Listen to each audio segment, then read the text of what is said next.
Good evening, everyone. Welcome to IxDD Asia 2020. This session is presented by IxDD Guwahati.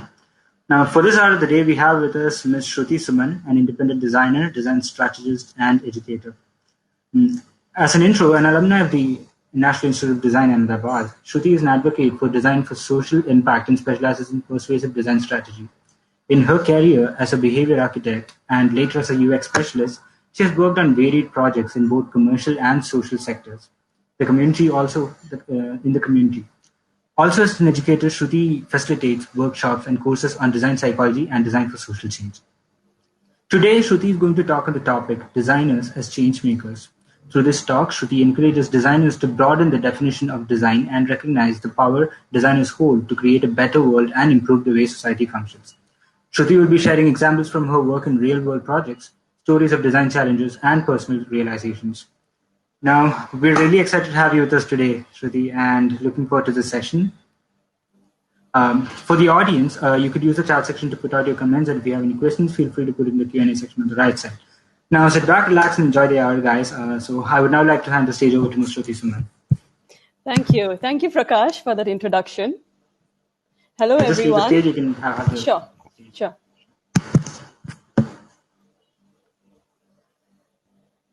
All right. So hello, everyone. I am Shruti, and I'm talking from India. I'm very happy to be here with all of you and to get this opportunity to share my work. For the next 40 minutes or so, I will be talking about design for social impact. In fact, I could talk about it for 2 hours because it's a subject that I'm very passionate about. In this talk, I will be taking you through my personal journey of realizing the power that we hold as designers, be it UX design or product or space design or fashion. As designers, we are trained to have some very unique skills and tools. It helps us reach out to the person that we are designing for. Now, if we add the right mindset to this already potent skill set, we can truly create a better society. Let me just share my presentation screen with you before we start. Let me know when you can see it.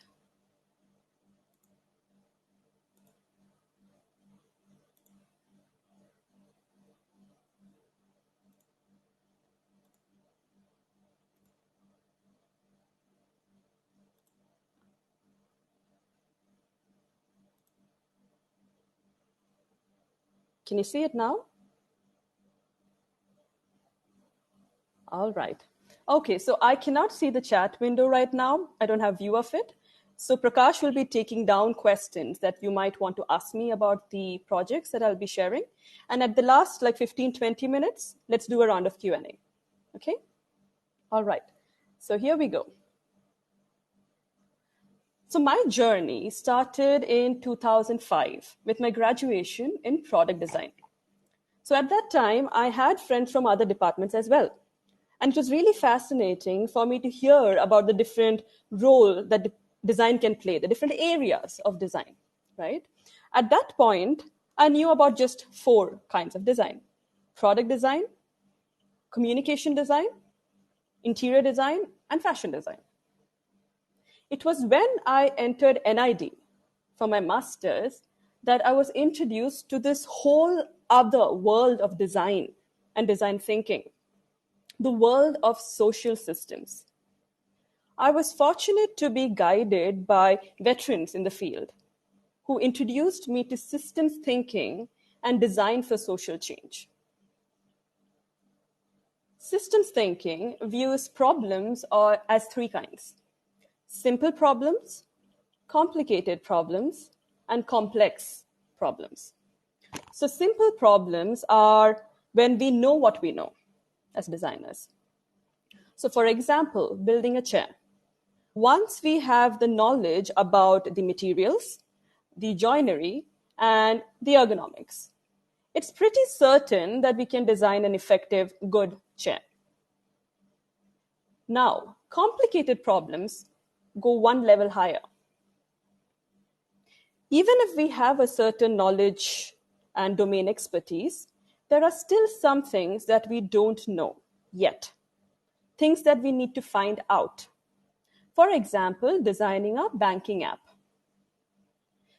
Every app would be targeting a specific user, a user group. And each user group would have their own unique context, their unique needs within that context.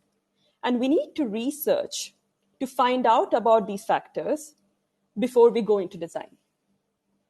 Once we design based on these research findings, then we can have an effective app. The third kind of problems is the trickiest of them all. They are complex problems. Now, most problems in the social sector, the social problem domain, fall into this area. In this space, you have multiple players working together in an ecosystem, influencing each other in ways that are not controllable, influencing each other in ways that are dynamic, ever-changing. It's like these players are different dots connected together in this thing that is perpetually evolving. And one change, one design intervention in one spot can change something in another place completely. The outcome for a problem like this is very uncertain, and the process is very complex. So at NID, I learned that there are certain design tools and design techniques that we can use to effectively address these kind of problems. And that got me very excited. Like, the complexity enticed me.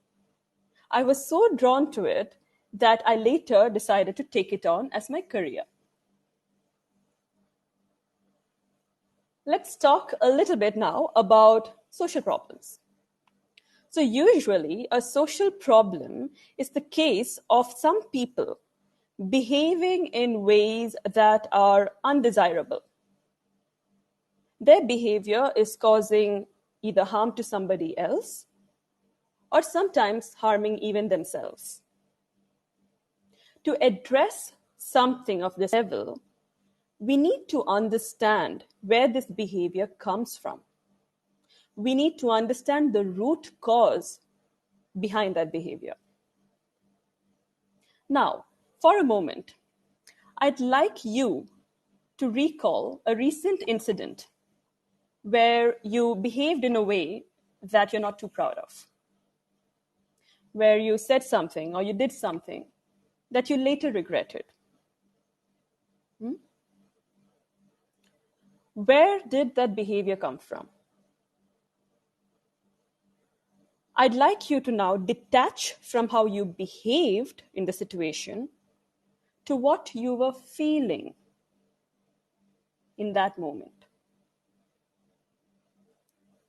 Did that situation trigger some deeper story within you? A story of fear, of guilt, of shame, or something else painful? Once you can see that story, you can recognize the root cause of your behavior. And once you recognize this root cause and tweak it at that level, you can attempt to prevent that behavior from happening again. This kind of thinking can be practiced and developed, and later extended onto understanding the behavior of another person. I'll be sharing some of my work with you right now, the project work. So I was fortunate to start off my career path with this brilliant organization called Final Mile Consulting. They are pioneers in using behavioral sciences to create designs for community change. They use this approach for both commercial as well as social projects, and I've worked on both. But for today, I will be presenting two of the projects from the commercial sector. Also, I need to mention this, that I have signed an NDA, a non-disclosure pact with Final Mile. So I cannot disclose client names or final design deliverables. However, I can share early design ideas and prototypes with you. Okay. So let's start with the first project. It was on saving lives through hand washing. A little bit about the context, because context decides everything. The project was set in rural India, the villages. And in the villages, approximately 400,000 deaths of children under the age of 5 happens per year. 400,000. And shockingly, 41% of these deaths can be prevented through better hygiene and hand washing. However, there are practical problems. They do not have running water in these villages. And as a habit, hand washing with soap is not something that is common. So unless they can see like visible dirt on their hands, muck on their hands, they think they don't need to wash it. As the first stage of the project, as is the first stage of every project, is research.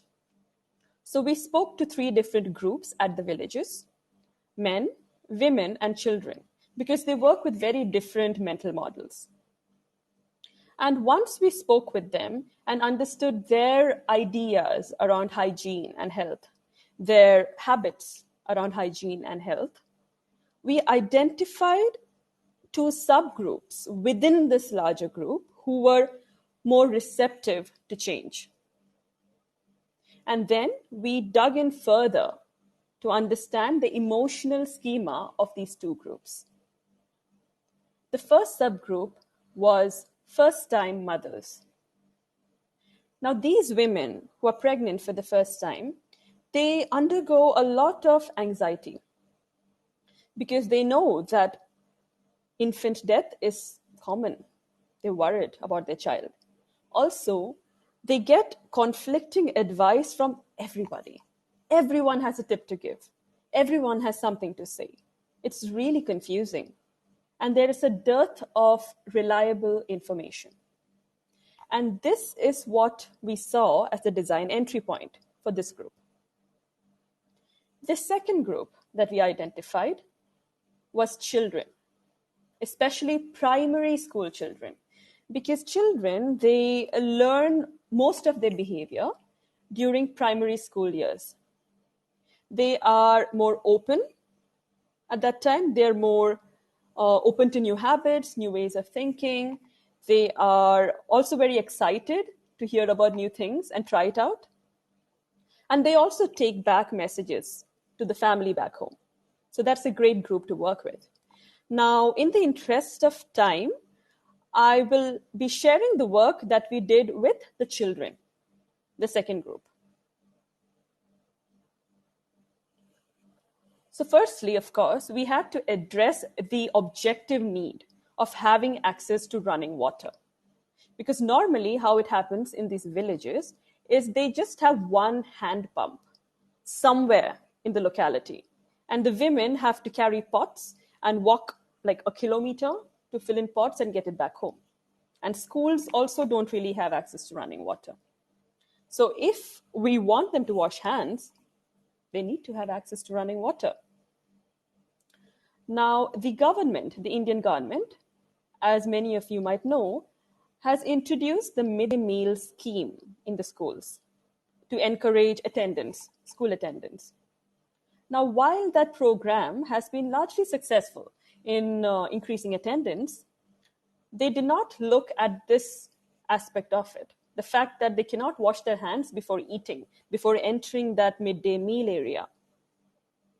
So our first intervention was introducing a hand washing station right outside the midday meal area, where the students queue up with their plates.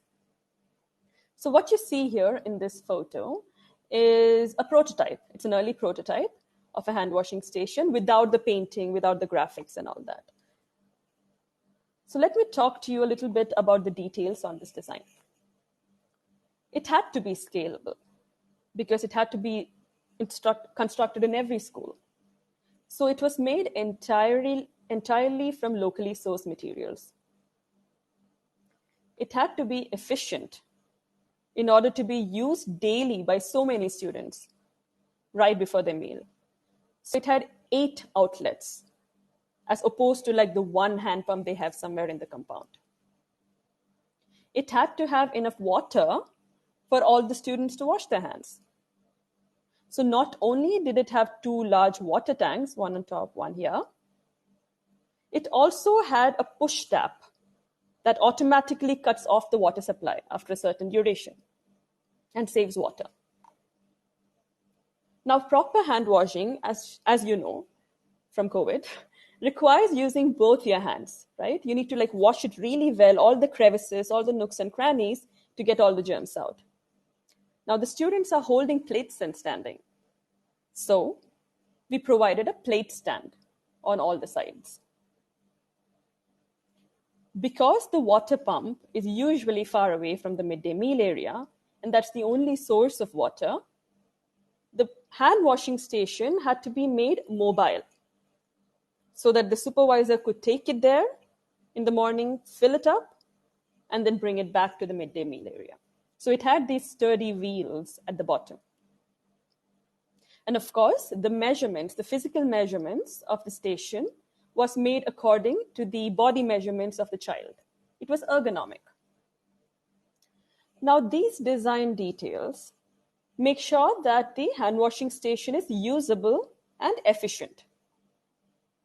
It tackles the question of, can the children effectively wash their hands? Now, designers need to ask another very important question. All right, so the students can wash it, but will they wash their hands? And that is where persuasive design comes in. There are certain shapes and forms that we unconsciously associate with safety and comfort. Rounded forms and rounded corners exude this kind of quality. They're more approachable. So on this hand washing station, everything is rounded. There are no visually sharp corners or edges. Because of the psychological reason, in one look, the hand washing station is approachable. It feels safe to the children that young. Bright colors. So finally, the last version of the hand washing station was really bright and colorful because bright colors naturally attract us. It comes from our hunter-gatherer days when we would pick up fruits based on their ripeness and color. Third element, and that is the fun part of this whole thing, okay? So we're designing for kids, yes, and kids love to have fun. We install these funky mirrors on top of the basin. This one just has one since it's a mock-up, but we had 8 of them. And these are those mirrors that, distorts your face when you look at it and makes it look all funny. So it's like the kind of stuff you see in amusement parks. And it becomes now like a game for these kids to go there just to look at their face, make fun of each other, and wash their hands in the process. That is how we introduce persuasion into the hand washing station. Now, after we took care of the practical need of running water, there were a whole bunch of other interventions that we introduced into the system of the school. These are some of them that we introduced. One was wall paintings in the schools. So when we spoke to these children during research, one of the things that really stood out was they have this strong identity and pride in being called a good child. They love being a good child. I'm a good child. I want to be a good child. So we probe further and we asked them, okay, so can you tell me what is it that makes you a good child? So they're like, getting good marks, helping my mom in the kitchen, praying. And we were like, okay. And we jotted these things down. Now, these actions are already associated with being a good child in their minds. So what we did in these wall paintings is, it was kind of like this. So you have a good boy and a good girl in the center, someone who's looking really proud and happy. And you have, in the bubbles around it, getting good marks, praying, helping my mother, and hand washing with soap. So you see what we did there? We inserted a new bit of information, a new habit, into the already existing schema in their minds. It's called the principle of association in psychology, and it's a very effective tool. The other intervention here is around the midday meal area, where you have the hand washing station outside. Yes?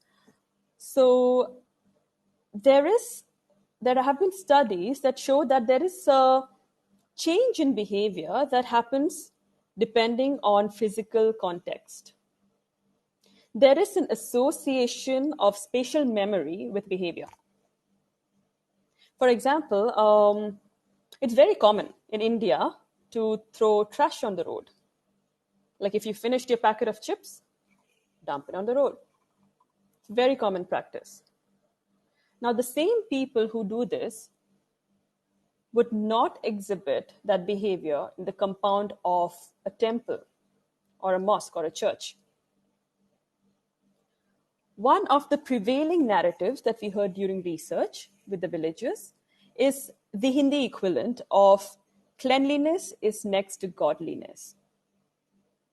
There is a subconscious association of religious reverence with hygiene in this culture. We leveraged that strong association into redesigning the midday meal area. Firstly, we painted the whole place to look completely different from the rest of the school. So the rest of the school had these colorful paintings and graphics and all of that busy stuff going on.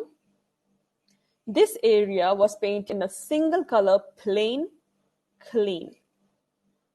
Second, we told the supervisor to light incense sticks before the meal time. There is a strong smell association of incense sticks with religious places.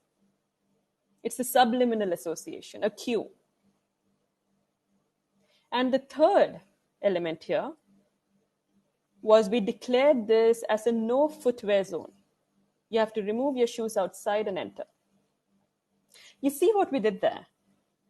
Without bringing in any explicit religious symbolism, we used subliminal associations of religious reverence to bring in hygiene and hygienic practice into the midday meal area.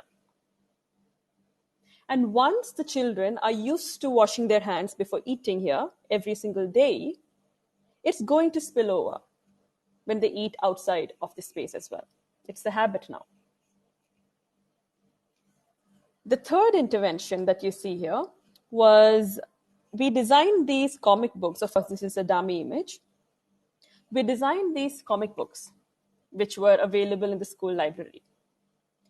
And while we were doing research, another thing that we heard from them is about how they aspire to be like people from the city.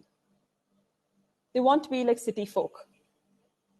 So the backdrop storyline of this comic book is set in a city, in an Indian city, where there are this bunch of children who go on these adventures.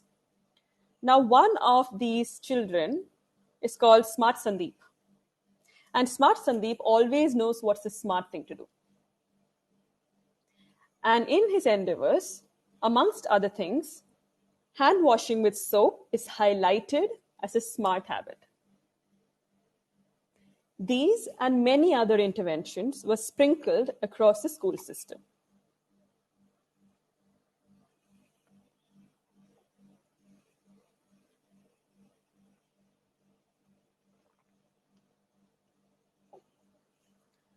The next project that I will be talking about is on a very sensitive topic. It might push a few buttons for some of you, But I really, really want to talk about it here because this project changed my entire perspective of looking at social problems and society at large. It was life-changing for me. It was a project on prevention of sex trafficking in India.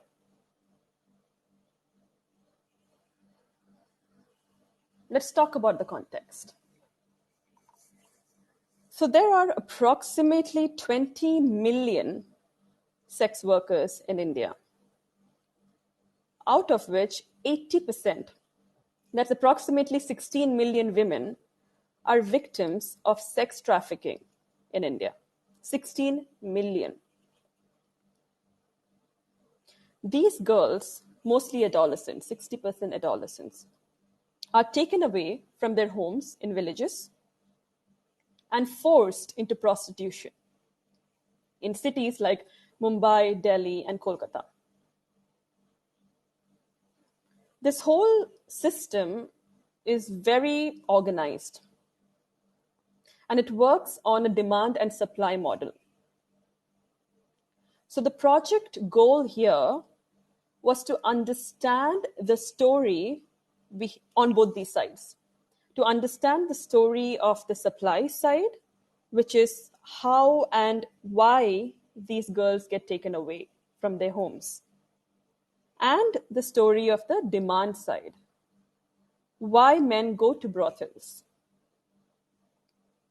And finally, the deliverable for this project was design directions, design guidelines that would form the foundation for creating other media like posters and movies and performances. That was the project goal here. Also, I need to mention something before we go ahead, is that poverty, right? Poverty and illiteracy are, of course, driving factors for the situation. And the laws and the legalities around this whole subject are murky.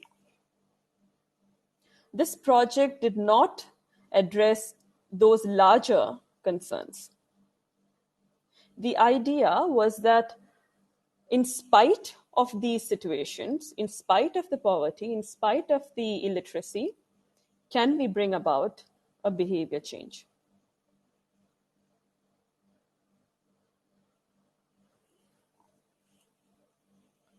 Now, for the research, we started with understanding the supply side, where the girls come from. So we did different kinds of research, different kinds of approaches. We did field research where our team went to these vulnerable villages and spoke to the girls, spoke to the fathers, understood the situation there. We also met up with a lot of NGOs in the space who've been working in this area for many, many years. And we took learnings from existing research and programs on this topic. So when we went to these villages, they're mostly in West Bengal. So we went to these villages in West Bengal to understand what's going on with the supply side. Now, in these villages, the decision maker of a household is the man of the house, the father. And the father carries with him a few social responsibilities, strong social responsibilities. One, to maintain living standards for his family. Two, to secure a good future for his children, to support his children, to secure a good future. And three, to marry off his daughters to a good family, to a good household. So this whole sex trafficking system is a very well-oiled machine. And it starts off with this person called the spotter. The spotter is a person who lives in the village with the people, disguised. His only job is to spot the houses where there are adolescent girls. And when a financial crisis hits the family, say there is a death in the family, or there is crop failure, or someone sick, that's when he makes a move, a strategic move. Also, depending on the personality of the girl, the strategy is different. If the girl is like a bold, chirpy, bubbly person, they go with a job offer from the city. So they pretend to be recruiters. He goes with a team of people who are recruiters, who are looking to hire people, girls from the city, to work in shopping malls in Mumbai and Delhi. And they say that we will offer you a lump sum of salary 6 months in advance. So 6 months advance salary we'll give you right here if you sign up. Now for the father, this is great. It deals with his financial crisis. And for the girl, she's super excited. She gets to go to Bombay, the city of dreams, the city of Bollywood. If the girl is the other kind, which is the shy, the timid kind of a girl, the strategy is of a marriage proposal.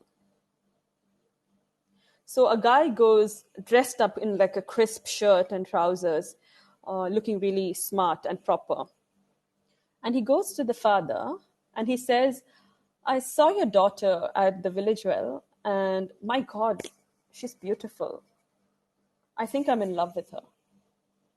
I would like to marry her. I think she's the one. In fact, I'm so much in love with her that I don't even want dowry from your side. In fact, I will pay for the wedding. There's just a small problem. I need to leave back to Bombay day after tomorrow. So if we could have the wedding tomorrow itself, that would be great. Now, for the father, this guy seems like an angel sent from heaven. He feels like he struck gold. Not only does he have to not pay dowry, he gets his daughter married off to this wonderful guy.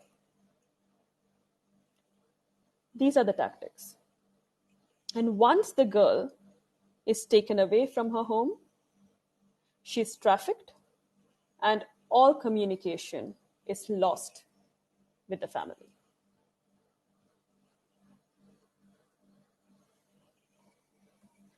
We had to understand what was going on in that decision the father took of sending his daughter off with a stranger. We had to do research to understand the emotional schema of the father, because he was the decision maker. Firstly, because of the prevalent patriarchy, there is a prejudice against a girl child. A girl child, a daughter, is seen as an outsider. She's seen as a temporary household member who is destined to go away. So once the girl hits puberty, the father starts emotionally distancing from her. The daughter is also seen as a burden because a fortune has to be spent on dowry to marry her off. So she's not seen as an asset. She's seen as a liability in the family. When we did the research, we also found out that this was not always the case when it comes to how the fathers feel towards their daughters. In the initial years, in their younger years, there is a lot of love and affection and emotional attachment that they feel. And we suggested leveraging this in the communication.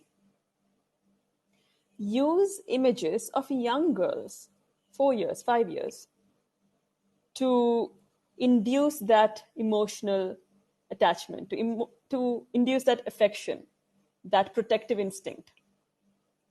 And then show these little girls growing up into self-dependent, earning women who can be an asset to her family.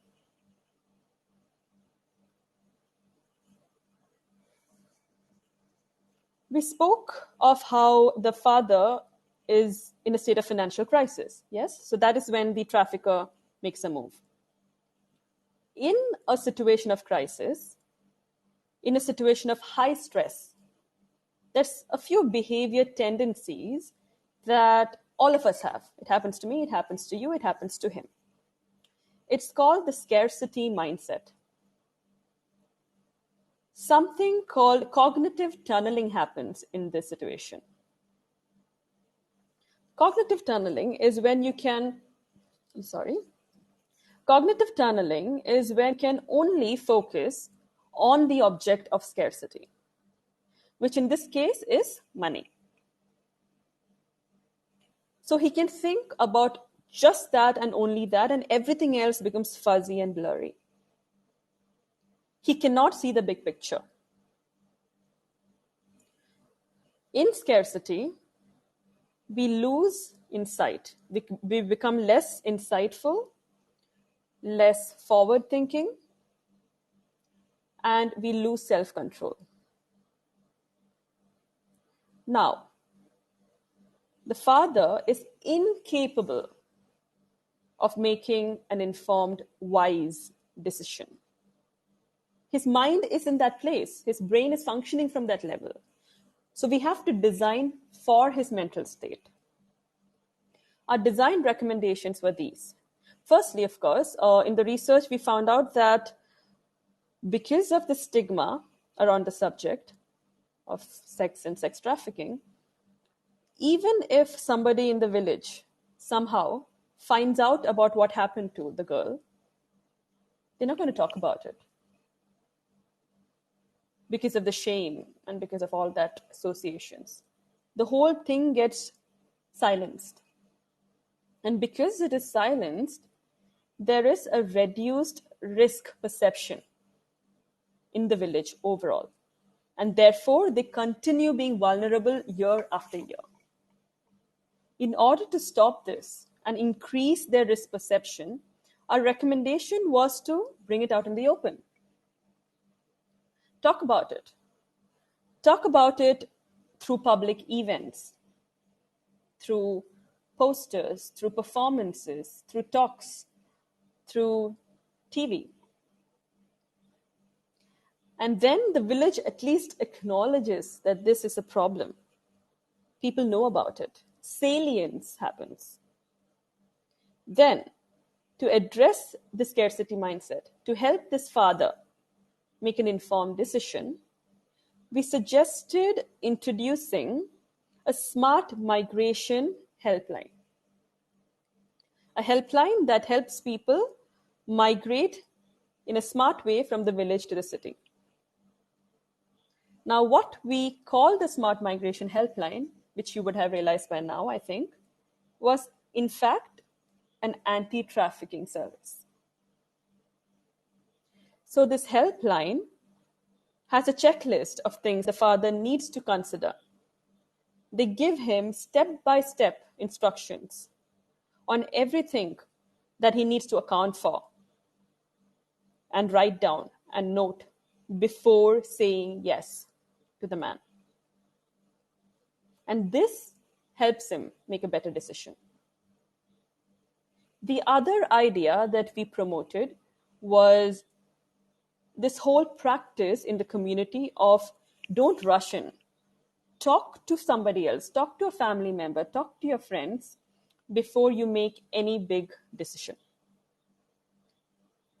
Because he might be in a financial crisis and in working from a scarcity mindset. But it needn't be that his neighbor or his best friend is in that state of mind, because it's not happening to him. And that person, because he is now aware of trafficking and all of that, is able to see the big picture and hopefully remind the father of the things he needs to consider before sending his daughter away.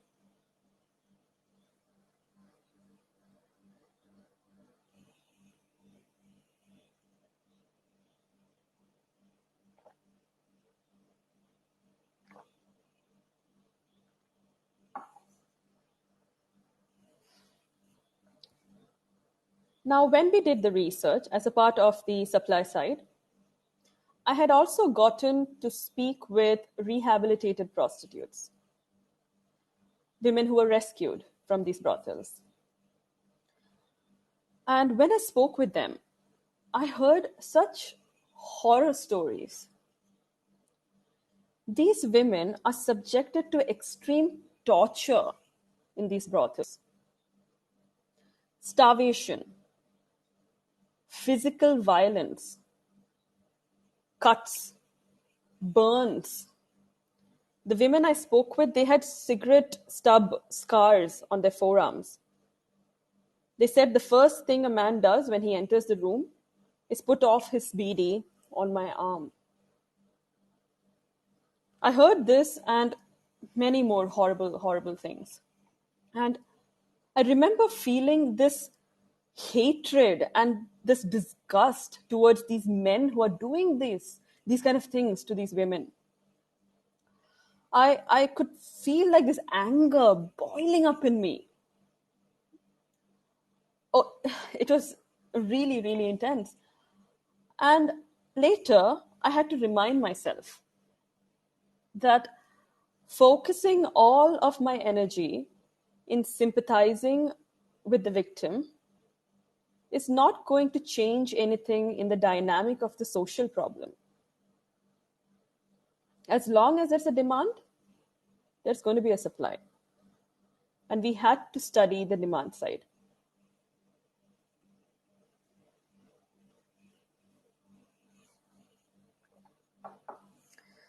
So this is what we heard from them.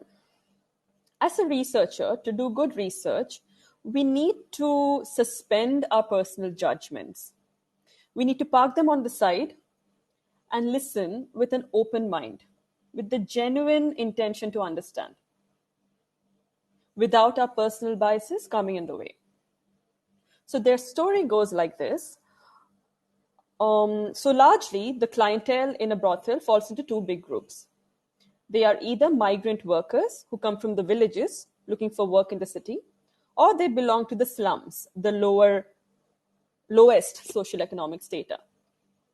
And the stories are actually quite similar. I can tell you the story of one, and you can draw the parallels for the other. It's a story that's about coming of age. The migrant worker who comes from the village comes to Bombay or Delhi with hopes and dreams of this wonderful, fantastic life. He's coming to the city of dreams, the city of Bollywood, the city of freedom. As soon as he arrives, though, all of these dreams go crashing down. In the village, he was used to living in this house with a field and so much of space. And now in Bombay, he's living in a 20 by 20 room with sharing 10 other people. In this cramped space, he's suffocated. And there's a constant threat of physical violence and a lot of bullying. He's bullied for everything, including having no sexual experience.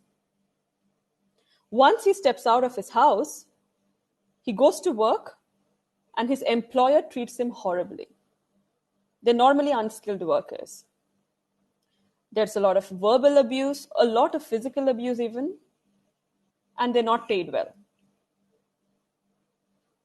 Then, regarding their place in the larger society, they suddenly realize that they belong to the lowest most social class compared to people like you and me. There is a big hit on their ego and sense of power they have in their society. That was not the case for them in the village. And finally, of course, there is a lot of exposure to porn with the internet and mobile phones, and no sexual outlet. So for a person who is in that kind of a mental state, the brothel is like this one-stop solution to multiple problems. Firstly, he gets to choose the girl he sleeps with. That sense of choice gives him a sense of control. He gets to do whatever he wants with her. And the physical abuse that he does on her is a way in which he's trying to regain that sense of power he lost. And of course, the sexual gratification is there. And after he steps out, his peer group him. Now he's a part of the cool gang.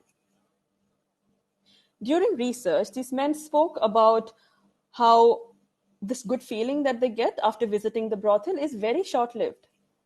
It just lasts for a few days and it vanishes. The guilt and the hesitance in their voice was evident when they spoke about their initial encounters. They spoke of how they had to go drunk and intoxicated just to overcome these blocks in their mind and do the stuff. But once they do this again and again, it becomes a habit and it gets set. So we decided to target the men who are yet to hit that habit spot and understand them deeper.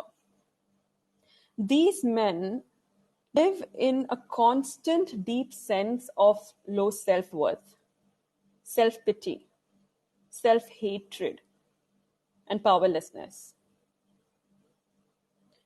When I heard the same story being repeated again and again by so many men, something within me shifted.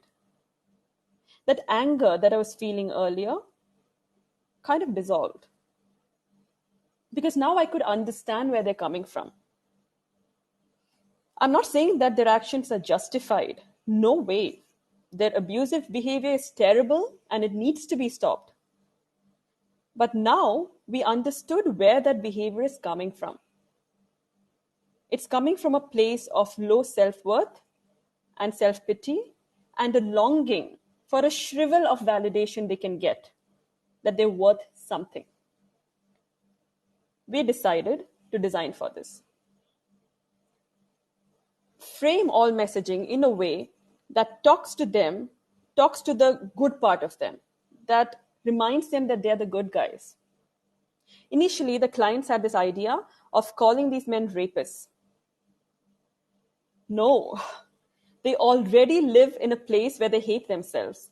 Any kind of messaging that emphasizes on negative self-imagery is going to be either avoided as a defense mechanism, or it's just going to make it worse and they're going to lash out.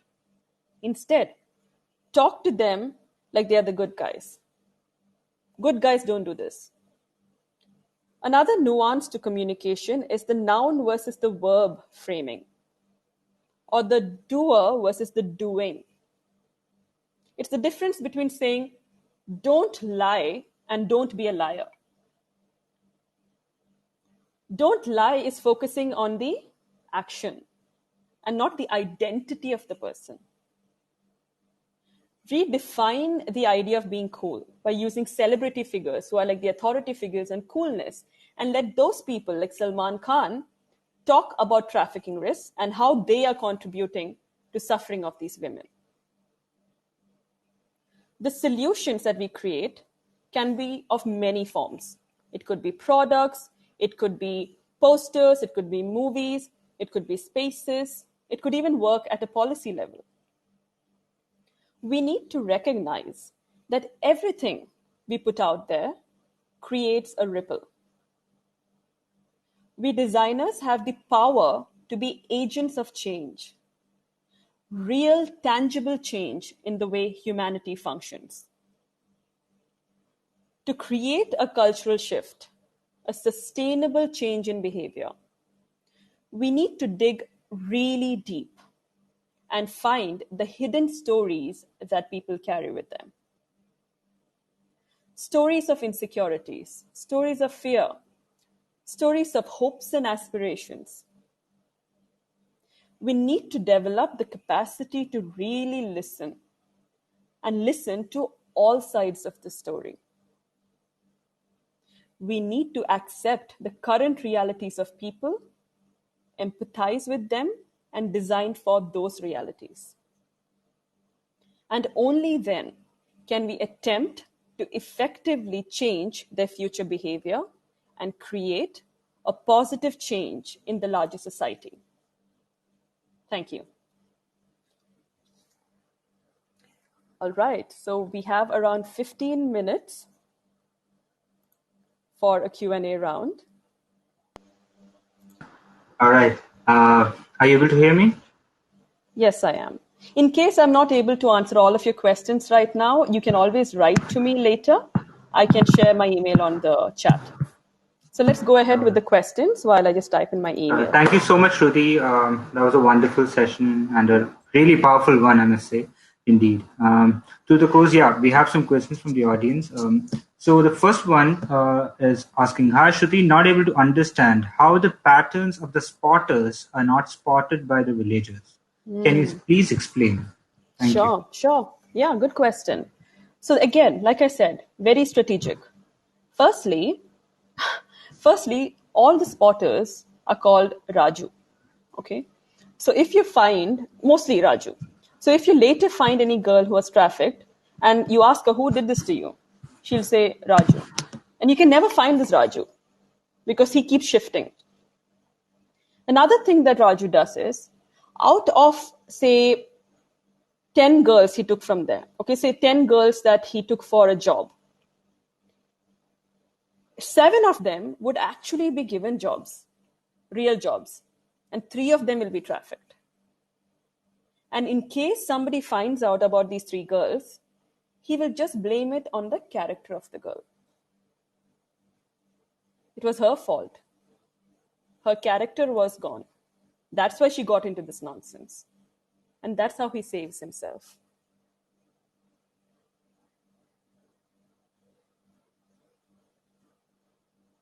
Can I have the next question? Yeah, so yeah, I think that was asked by Bhav B. I hope that answers your question, Bhav. Another question is by Vanessa Meister. She asked us during your sex trafficking presentation, and she's asking, what is the role of mothers or other women in this? All right. So as I was saying, and it's the reality of rural India, it is a very, very patriarchal space. So the mother, when it comes to making a decision of sending a daughter away, doesn't really have much say. In most cases, in most homes, it is the father who makes the decision. The mother has just got to nod along. There is not much the mother can do in that context, sadly. Which is why we studied the emotional schema of the father.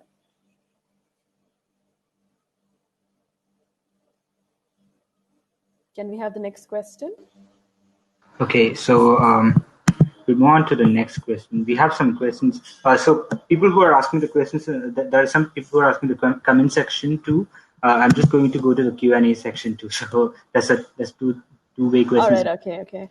All right. So Vishnu Suresh asks, as a designer, how do you train yourself to accept the situation and change your mindset to conduct research accordingly, like you did in the project against sex trafficking? Oh, yes. It is a lot of work. It takes a lot of practice. And to be honest, this kind of thinking is something I practice on a day-to-day basis in everything I do, including understanding myself. The short exercise where I asked you to recall an incident that you regretted and then dive deep to find your core story is something that I practice on a day-to-day basis on understanding myself. And once my brain is trained to think in that kind of a path, it gets easier for me to listen to another person.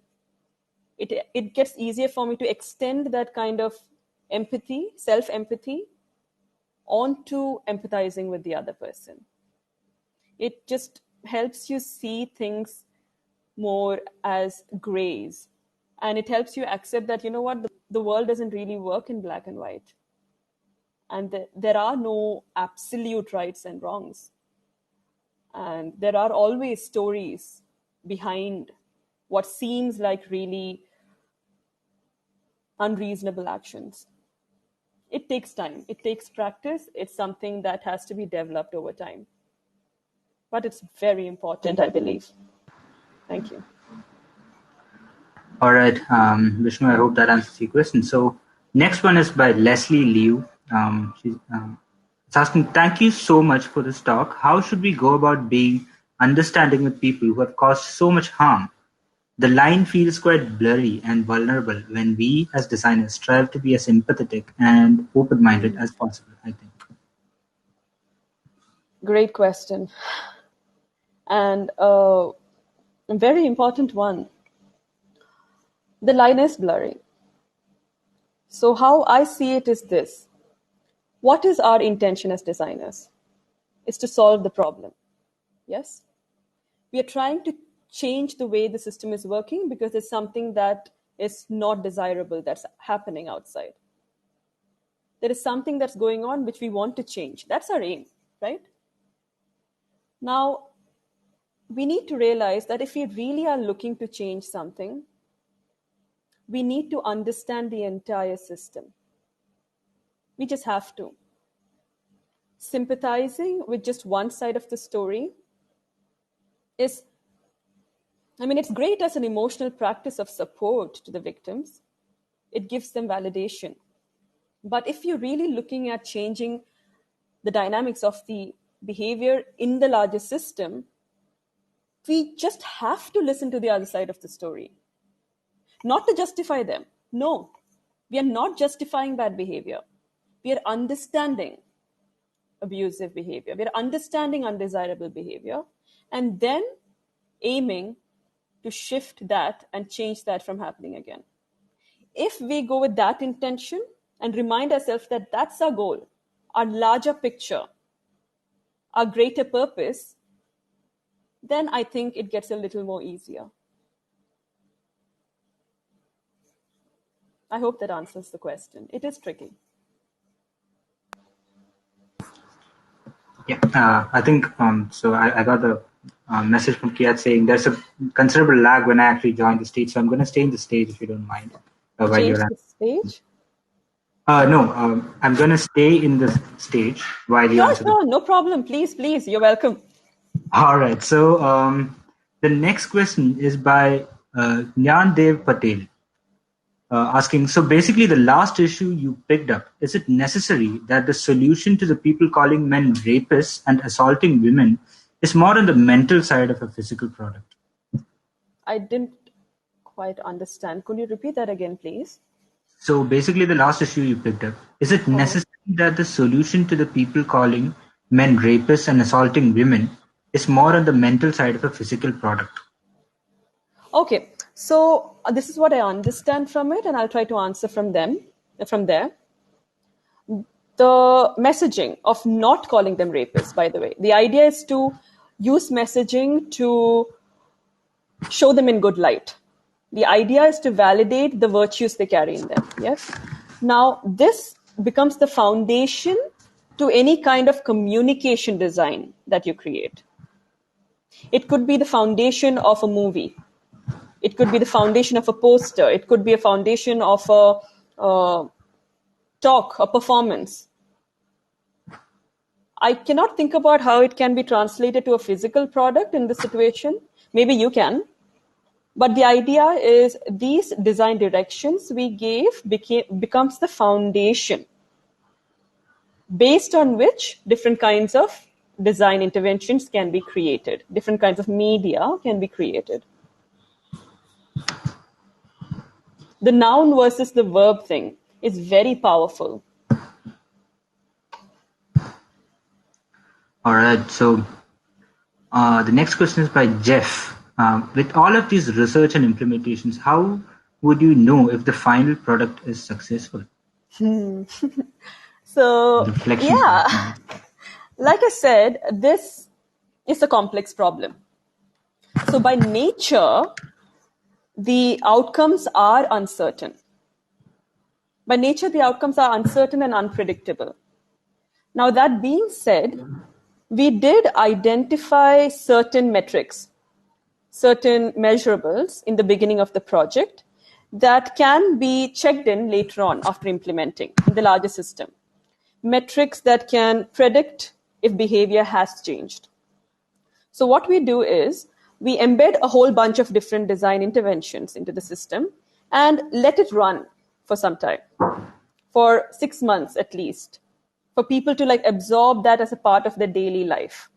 Then we sent teams to do these audits, random surprise audits in the village. It's like a very casual thing, very sort of under the radar, where they go and check on these metrics and see if anything has changed. That's one way. And sometimes we repeat it again after 1 year, depending on the project. Another very, very good tool that I have used is, in fact, a trademark tool by Final Mile. It's called EthnoLab, and it is a combination of gamification and predicting the responses of your neighbors. It's really interesting. And that is designed in a way to predict accurate behavior change over time. EthnoLab by Final Mile. But at the end of the day, yes, it is tricky. You can't really say for sure. All right. So we have a lot of questions coming up, but we won't be able to answer all of them. Kia, do we have time for maybe 2 or 3 more questions? It's already 8:28. That's why. Yeah, you have probably another last questions to wrap up. All right. So we'll just take maybe 2 questions more, if it's fine. Cool. Okay. So the next question is Kasturi Thakare. When you have multiple gaps or pain points in such social situations, how do you narrow down on what you'll be focusing on? Or do you choose to simultaneously work on all approaches in some cases? Okay. So how we normally go about it is, in the research phase, which is really, really deep, right? We identify the different decision points around the behavior we're trying to create. For example, washing hands. We identify the decision points in the user's journey where this action comes into play. We use a whole bunch of different design tools, actually. So you have like the 5 W's and the 1 H, which is a common tool, the where, when, what, why, and how. So we mark that as a high-level kind of system flow initially. It's like a big mapping process. Then we identify who are these subgroups who are more receptive to change, right? So like for the hand washing one, we identified that first-time mothers and primary school children are more malleable. For the sex trafficking one, we identified the men who are not yet into habit. They become your target. So we identify subgroups within this larger map who are more receptive to change, who are more malleable, influenceable.